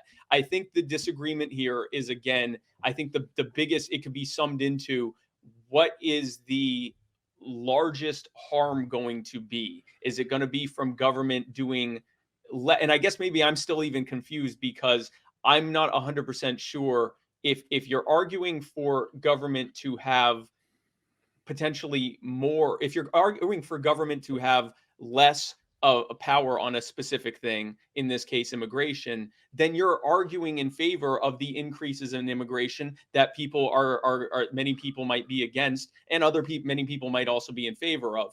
So I that's still a bridge we may have to cross later, but our that'll be on our part 2 debate. We'll discuss that's the sequel of this, the rematch. The argument comes down to which is the greater net harm, the potential auxiliary effects of people being allowed to come in. And again, I've never said, and I don't think you ever accused me of this, I've never said all public property, including schools and including this and including that, should be open to every single human being, regardless of their intent or whatever. I didn't argue that. What I've argued is specifically the permission to enter and then go to where they are welcome should be allowed instead of not allowed. And the disagreement boils down into which is the greater net harm, allowing people to enter and the possible strain on taxpayer-funded services and free association that may result, or keeping the status quo or even strengthening it in the face of a government that is chomping at the bit to put us in camps that are inevitably going to look exactly like the ones that they're building. And in the midst of that, and in the midst of that growing, I'm always going to argue in favor of that government having less power. And if the argument is that this is an unpopular thing and that there's going to be backlash, that's honestly true of all of our different positions that we have, which is incumbent on us and Dave even said this, to have good arguments and messaging as to why we support this. I would never recommend that you go up to people and tell them, hey, I think that, 100 million billion people should come here, and if you don't agree, you're a racist. That's stupid. But you shouldn't do that about anything. I think the way that libertarians argue a lot of stuff is often not very good. We talk about how the actual enforcement of that thing is hurting them in ways large and small, and then go forward from there. And again, I mean, this is the back and forth that we've had the whole time. But I think that what it boils down to is which is the greater net harm, and then conversely, which is the greater net good? Is it a greater net harm for government to have more authority, or is it a greater net harm for government largely to have on this issue less authority? And I would argue 99 times out of 100, and arguably probably 100 times out of 100, that government having less authority on something, or at least government allowing permission for something, is the correct thing, and will lead to a net less net harm as a result of it. And that's really what it boils down to. All right, and I gentlemen. appreciate you both being a part of this. Yeah, no, I mean, I got to say, this was like, in all seriousness, this is literally the best conversation I think I've ever heard on this topic, especially because it's between two people that generally, that share my philosophy, and I think are both coming at the conversation from the right place, with the right philosophy, with the right end goals in mind. And this has just been freaking awesome. So I can't wait for part 2. We're going to record that right now, right? As soon as we, like 4 hours, right? The next one's 4 hours. Yeah. But who knows? This may be I have a newborn. I fell asleep and woke up several times during this debate. Are we going to keep doing this? This may be a preview of future debates to come. Who knows? Only time will tell. But for today, I really thank you guys so much for coming on, helping us hype up this debate, especially for our patrons, our local supporters who got to watch this live, get to celebrate Jewish Christmas with us. And but we, of course, appreciate the normies watching us here in the new year as well. So we should have been eating Chinese food the whole time. Oh, yeah. That's in my plans. Yeah. I can't wait. My favorite part of Christmas by far. Gentlemen, thank you so much. Keep up the great work. We'll talk soon. Keep on roaring.